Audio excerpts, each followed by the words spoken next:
ሃይማኖታችሁን አጽንታችኋል ምግባራችሁን አቅንታችኋል ለትውልዱ ምሳሌ ትሆናላችሁ የተጣላ ታስታርቃላችሁ እንዴት ነው ሽማግሌዎች የምትመላለሱት የታለ ዛሬ ሽምግልናው የተባረከ እድሜው የተባረከ የታለ እስቲ አንዳንድ ሽማግሌዎች እኮ በጣም ያሳዝናሉ እኮ የሚገኙት ሌላ ነገር ውስጥ ነው ጣዖት የሚያመልኩ ሽማግሌዎች አሉ ምንፍቅናን ጥርጥርን ክህደትን የሚሰብኩ ሽማግሌዎች አሉ ጸብ የሚዘሩ ሽማግሌዎች አሉ ጎጠኞች ሆኑ ሽማግሌዎች አሉ በሚያሳዝን ሁኔታ የተጣላ እንደማስታረቅ በሰላም የሚኖረውን የሚያጣሉ ሽማግሌዎች አሉ እግዚአብሔር ከሽማግሌዎች ፍሬ ይፈልጋል ይታገሳል ተሸከመ በወጣትነት ጎበኘ አለፈ በጉልምስና ጎበኘ አለፈ የለም ፍሬ በሽምግልና ይመጣል እግዚአብሔር ይጎበኛል ለሽማግሌዎቻችን እግዚአብሔር አስተዋይ ልቡና ይስጥልን 30 ዘመኑ በዮርዳኖስ መሃል በዮሐንስ እጅ ተጠመቀ ሳይውል ሳያድር ለቱን ወደ ገዳመ ቆሮንቶስ ገባ 40 ቀን 40 ሌሊት ጾመ ጸለየ ከዲያብሎስ ተፈተነ ዲያብሎስን ድል አድርጎ ዲያብሎስን ድል የምናደርግበትን ኃይል ለኛ ለልጆቹ ካደለን በኋላ ህሙማነ ስጋን በእጁ ታምራት ህሙማነ ነፍስን በቃሉ ትምህርት እየፈወሰ ተመላለሰ በለስ ከተባሉት ከእስራኤል ዘስጋ ፍሬ ፈለገ ሃይማኖት ፈለገባቸው አልተገኘም በቅዱስ ወንጌል አላመኑም በክርስቶስ የባህሪ አምላክነት አላመኑም ተሰናከሉ ክርስቶስን ፍጡር አሉ ሩቅ ብእሲ ወልደ ዮሴፍ የዮሴፍ ልጅ አሉ ጋኔን ያደረበት ባጋንንት አለቃ በቤልዜቡል ታምራት የሚያደርግ አሉት ያበደ አሉት እሱ ግን ክብር ይግባውና የባህሪ አምላክ ነው የባህሪ ፈጣሪ ነው የባህሪ ጌታ የባህሪ መድኃኒት ነው የተገለጠውም የዲያብሎስን ሥራ ሊያፈርስ ነው ስለዚህ የዲያብሎስን ሥራ ሊያፈርስ የእግዚአብሔር ልጅ ተገለጠ ነው የሚለው አንደኛ ዮሐንስ ምዕራፍ 3 ቁጥር 8 ላይ ክብር ምስጋና ለአምላካችን ለጌታችን ለመድኃኒታችን ለኢየሱስ ክርስቶስ ይሁን እነሱ ግን ያበደ አሉት ላበዱት ጤነኛ አእምሮ የሚሰጥ ዕውራንን የሚያበራ ጎባጦችን የሚያቀና ለምጻሞችን የሚያነጻ ሽባዎችን የሚረታ ድውያንን የሚፈውስ ሙታንን የሚያስነሳ ነው ነገር ግን አላወቁትም አላመኑበትም አልተቀበሉትም ሃይማኖትን አልያዙም ምግባርን አላፈሩም ጽድቅ አልሰሩም አላገኘባቸውም ፍሬ አጣባቸው ማለት ይሄ ነው በለስ ተብለዋል ወገኖች ያስተውሉ የእግዚአብሔር ሕዝብ ተብለዋል በእግዚአብሔር ስም ተጠርተዋል እስራኤል ማለት የእግዚአብሔር ሕዝብ ማለት ነው የእግዚአብሔር ሕዝብ ተብለው በእግዚአብሔር መንገድ አይሄዱም ነበር የአብርሃም ዘር ተብለዋል ግን የአብርሃምን ሥራ አይሰሩም ቃሉን ሕጉን ያውቁታል ከልቡናችን ሞልቶ ተርፏል ብለው በተለይ ጻፍት ፈሪሳውያን ቤተ አይሁድ ልብሳቸው ላይ ጠልፈው ጠቅሰው ጽፈው ነው የሚሄዱት ግን አይኖሩበትም ግብዞች ናቸው ተመጻዳቂዎች ናቸው ስለዚህ ፍሬ አጣሁባቸው አለ ፍሬ ምግባር አጣሁ የወይን አትክልት ሰራተኛው መጋቤ ሐዲስ አብሳሬ ትስብእት ዜናዊ ሐዲስ ሊቀ መላእክት ቅዱስ ገብርኤል ነው ቁረጣቸው አለው አጥፋቸው አለው የወይን አትክልት ሰራተኛው ምን አለ ሊቀ መላእክት ቅዱስ ገብርኤል በሐዲስ ኪዳን ጌታ ሆይ አለ በዚህች ዓመት ደግሞ ተዋቸው አለ እስቲ ልርዳቸው ላማልዳቸው አግዤ ስላላሰራቸው እስቲ እድሜ ይጨመርላቸው በዚህች ዓመት ተዋቸው አታጥፋቸው ምናልባት ፍግ አስታቅፌ አፈር አድርጌ ተንከባክቤ ፍሬ እንዲያፈሩ አደርጋለሁ ላማልዳቸው ጊዜ ስጣለ ቅዱስ ገብርኤል ምልጃ ጸሎት አቀረበ ልመና አቀረበ የበለሱ ጌታ የእስራኤል ፈጣሪ አምላካችን ጌታችን መድኃኒታችን ኢየሱስ ክርስቶስ የሊቀ መላእክት የቅዱስ ገብርኤልን ምልጃ ተቀበለ። ስለዚህም እስራኤልን ሳያጠፋ ቀረ። ወደፊት ፍሬ ቢያፈሩ፣ ሃይማኖት ቢያጸኑ፣ ምግባር ቢያቀኑ፣ ንስሐ ቢገቡ ቢመለሱ መልካም ነው። ያለበለዚያ ግን ትቆርጣቸዋለህ፣ ትፈርድባቸዋለህ። መቼ አንተ ሕያው ነህ። ለባህሪ ሞት አይስማማህም።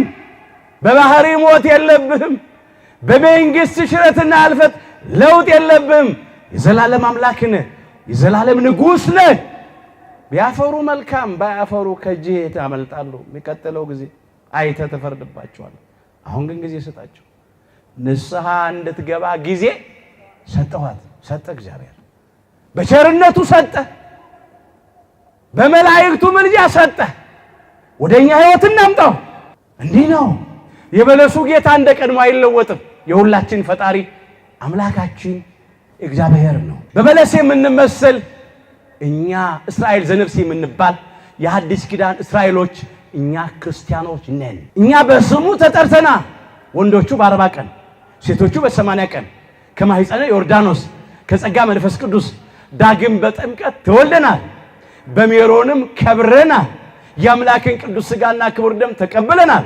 እግዚአብሔርን በልጅነት ክብር አይተናል። ለመንግሥተ ሰማያት ክብር ታጭተናል። በክርስቶስ ክርስቲያን በወልድ ውሉድ ተሰኝተናል። እኛንን በለስ የምንባል ምእመናት ክርስቲያኖች ነን። ለእያንዳንዳችን አምላካችን እግዚአብሔር የወይን አትክልት ሰራተኛ ሰጥቷል።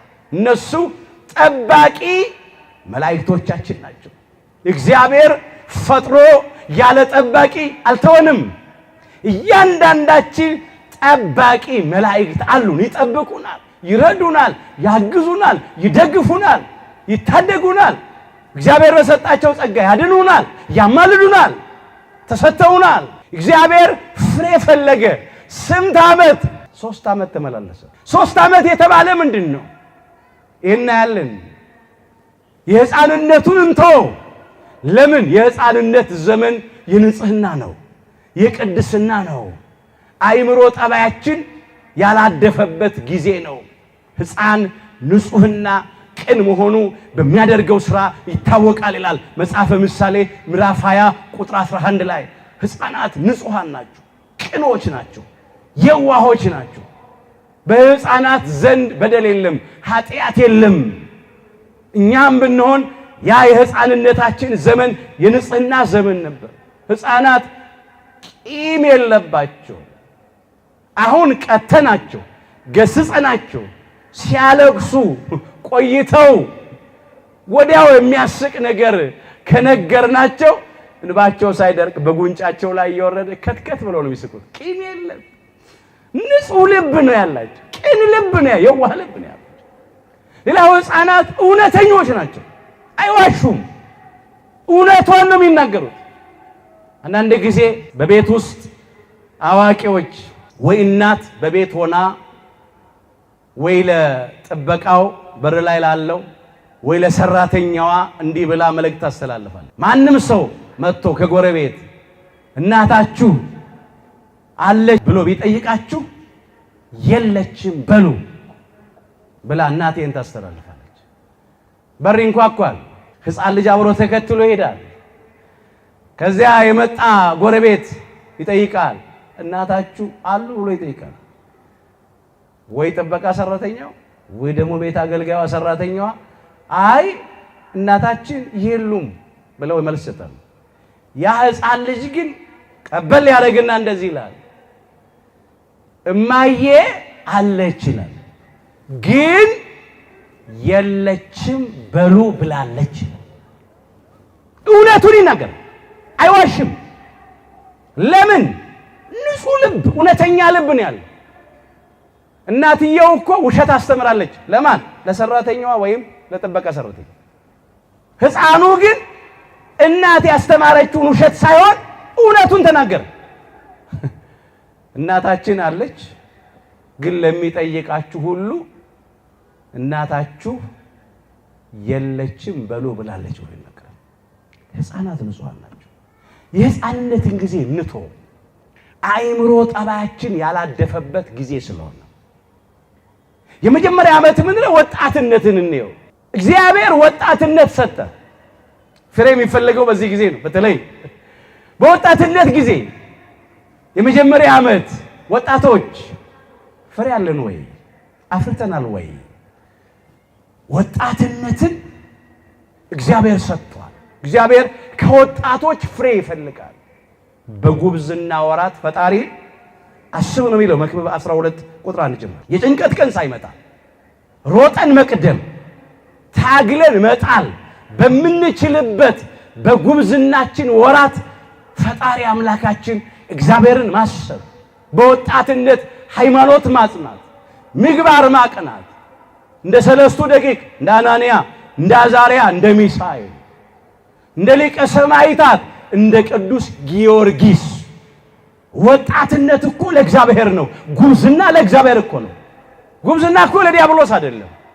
ጉብዝና ለኃጢአት አይደለም። ጉብዝና ለዝሙት አይደለም። ከክብር ለማነስ አይደለም። ጉብዝና ጠጥቶ ለመስከር አይደለም። ወጣትነት በሲጋራ በጫት በአሽሽ ሱስ ለመመላለስ አይደለም። ወጣትነት ወጣቶች በወጣትነታችን ምን አደረግን? ምን እያደረግን ያለ ነው? አሁን በመጀመሪያ ዓመት በወጣትነት ቢጎበኝ እግዚአብሔር ፍሬ ምግባር አለን ወይ? የክርስትና ሕይወት በእኛ ዘንድ ይገኛል ወይ? ፍቅር አለ፣ ትሕትና አለ፣ ትዕግስት አለ፣ ይቅርባይነት፣ የዋህነት፣ ደግነት፣ ታማኝነት አለ በሕይወታችን። ወጣቶች ንስሐ እንድትገባ ጊዜ ሰጠኋት። ወጣትነት ከእግዚአብሔር የተሰጠ ጊዜ ነው። ንስሐ እንድንገባ ይፈልጋል በወጣትነታችን ጊዜ። ዛሬ አንዳንዶች ያልታደሉ ሰዎች አይ እነሱ ልጆች ናቸው ይጫወቱ በጊዜያቸው ይላሉ። ወጣቶች ልጆቻቸውን አንዳንድ ወላጆች በወጣትነት ምን ያድርጉ? ያመንዝሩ፣ ይስከሩ፣ ኃጢአት ይስሩ፣ ይርከሱ፣ ይበድሉ። ምን ያድርጉ? ይስረቁ። የት ነው ያለ ነው? ወጣትነት ለእግዚአብሔር መሆን አለበት። ንስሐ እንድትገባ ጊዜ ሰጥቷት አንዱ ወጣትነት ነው። ሁለተኛውን ጉልምስና ነው። ጉልምስና ዘመን የደረስን ጎልማሶች እግዚአብሔር ከጎልማሶች ፍሬ ይፈልጋል። ጎልማሶች ሃይማኖታችን አጽንተናል፣ ምግባራችን አቅንተናል። በጉልምስናችን እግዚአብሔር ይደሰታል። በንጽህና ነው እየተመላለስን ያለ ነው። ራሳችንን በመግዛት ነው የምንኖረው። ጎልማሶች ራሳችንን መልከት። አንዳንዶች ጉልምስና ዘመንም ደርሰን ፍሬ ያላፈራን አለን፣ ጽድቅ ያልሰራን አለን። እግዚአብሔር ሲጎበኘን ያለ ፍሬ የተገኘን ቅጠል ብቻ ስም ብቻ ክርስቲያኖች ተብለናል፣ የእግዚአብሔር ልጆች ተብለናል፣ በእግዚአብሔር ስም ተጠርተናል። ግን ፍሬ ምግባር የለብንም። አንዳንዶቻችን ጎልማሶች እንጠይቅ። ሶስተኛው እርጅና ነው። በእድሜ የገፋችሁ አረጋውያት እግዚአብሔር ዘመን አብዝቶ ወራት አስፍቶ የሰጣችሁ ሽማግሌዎች ሽምግልናችሁ ፍሬ ያለበት ነው። ጠይቁ ሽማግሌዎች። ሃይማኖታችሁን አጽንታችኋል፣ ምግባራችሁን አቅንታችኋል፣ ለትውልዱ ምሳሌ ትሆናላችሁ፣ የተጣላ ታስታርቃላችሁ። እንዴት ነው ሽማግሌዎች የምትመላለሱት? የታለ ዛሬ ሽምግልናው የተባረከ እድሜው የተባረከ የታለ? እስቲ አንዳንድ ሽማግሌዎች እኮ በጣም ያሳዝናሉ እኮ። የሚገኙት ሌላ ነገር ውስጥ ነው። ጣዖት የሚያመልኩ ሽማግሌዎች አሉ። ምንፍቅናን፣ ጥርጥርን፣ ክህደትን የሚሰብኩ ሽማግሌዎች አሉ። ጸብ የሚዘሩ ሽማግሌዎች አሉ። ጎጠኞች ሆኑ ሽማግሌዎች አሉ። በሚያሳዝን ሁኔታ የተጣላ እንደማስታረቅ በሰላም የሚኖረውን የሚያጣሉ ሽማግሌዎች አሉ። እግዚአብሔር ከሽማግሌዎች ፍሬ ይፈልጋል። ይታገሳል። ተሸከመ፣ በወጣትነት ጎበኘ፣ አለፈ። በጉልምስና ጎበኘ፣ አለፈ። የለም ፍሬ። በሽምግልናም ይመጣል፣ እግዚአብሔር ይጎበኛል። ለሽማግሌዎቻችን እግዚአብሔር አስተዋይ ልቡና ይስጥልን። ሁለት ፀጉር አብቅለው ጉድጓዳቸው ተምሶ ልጣቸው ርሶ ሞት አፋፍ ላይም ሆነው ንስሐ ማይገቡ ሽማግሌዎች አሉ። ገና ነኝ የሚሉ አሉ። ምን ይላል መጽሐፍ? ንስሐ እንድትገባ ጊዜ ሰጠዋት። ንስሐ እንድትገባ አልወደደችም። እግዚአብሔር ንስሐ እንድንገባ ጊዜ ሰጠ። አንዳንዶቻችን ንስሐ እንድንገባ አልወደድንም። ሊመጣ ያለው ይመጣል፣ አይዘገይም። ነገር ግን ሁሉ ወደ ንስሐ እንዲደርሱ እንጂ ማንም እንዳይጠፋ ወዶ ስለናንተ ይታገሳል ይላል ሁለተኛ ጴጥሮስ ምዕራፍ 3 ቁጥር 9 ላይ። ሊመጣ ያለው አምላካችን እግዚአብሔር ይመጣል። አንዱ የአምላካችን የጌታችን የመድኃኒታችን የኢየሱስ ክርስቶስ ዳግም ምጽአት ነው። ዳግም ለፍርድ ይመጣል። ዓለምን ለማሳለፍ ይመጣል። እሱን ማለት ነው አንደኛው ምጽአት። ሌላው መልአከ ሞትን ወደኛ ይልከዋል። ሞት ይመጣል። ለሁሉ ጊዜ አለው። ለመወለድ ጊዜ አለው፣ ለመሞትም ጊዜ አለው። መጽሐፈ መክብብ ምዕራፍ 3 ቁጥር 1 ጀምሮ ጊዜውን ጠብቆ ይመጣል። መልአከ ሞት ይመጣል። ግን ማንም እንዳይጠፋ ወዶ ስለናንተ ይታገሳል። የእግዚአብሔር ዓላማ ሁላችን ወደ ንስሐ እንድንመለስ ነው። ንስሐ እንድንገባ ነው። ከኛ ማንም እንዲጠፋ እግዚአብሔር ፈቃዱ አይደለም። ለዘላለም እንዲሞት እግዚአብሔር ፈቃዱ አይደለም። እኛ በራሳችን ላይ ካልጨከን በስተቀር እግዚአብሔር በእኛ ላይ አይጨክንም። ዛሬም እድሜ ለንስሐ ጨመረ። የእስከ ዛሬውን እንኳን ዘመን እንቁጠር እስቲ። ስንት ዓመት ደረስን? እያንዳንዳችን አሁን በዓይነ ሕሊናችን እድሜያችን እንቁጠረው። 20፣ 30፣ 40፣ 50፣ 60፣ 70፣ 80 ዓመት የደረሳችሁ እስቲ እያንዳንዳችን እግዚአብሔር ዘመን አብዝቶ ወራት አስፍቶ ሰጥቶናል። በሰጠን እድሜ ስንቶቻችን ተጠቅመናል? የጌታችን ትዕግስት በሎ መዳናችሁ እንደሆነ ቁጠሩ። ሁለተኛ ጴጥሮስ ምዕራፍ 3 ቁጥር 15 የእርሱ ትዕግስት የኛ መዳን ነው። አምላካችን የሚታገሰን የሚሸከመን እንድንድን ነው፣ እንዳንጠፋ ለዘላለም እንዳንሞት ነው። ንስሐ እንድንገባ ጊዜ ሰጠ፣ ተጨመረ። አንዳንዶቻችን ንስሐ እንድንገባ አልወደድንም፣ አልፈቀድንም። ይሄ ነው ትልቁ ችግር። ከእግዚአብሔር የጎደለ ምንም ነገር የለም፣ የቀረ ነገር የለም። እስቲ ማን ነው ጊዜ እግዚአብሔር ያልሰጠኝ የሚል ሰው አለ እንዴ? የለም እኮ። ለእያንዳንዳችን እግዚአብሔር ጊዜ ሰጥቷል። በጊዜው መጠቀም የኛ ፋንታ ነው። ላወቀበት ማምሻም እድሜ ነው ይላሉ አበው።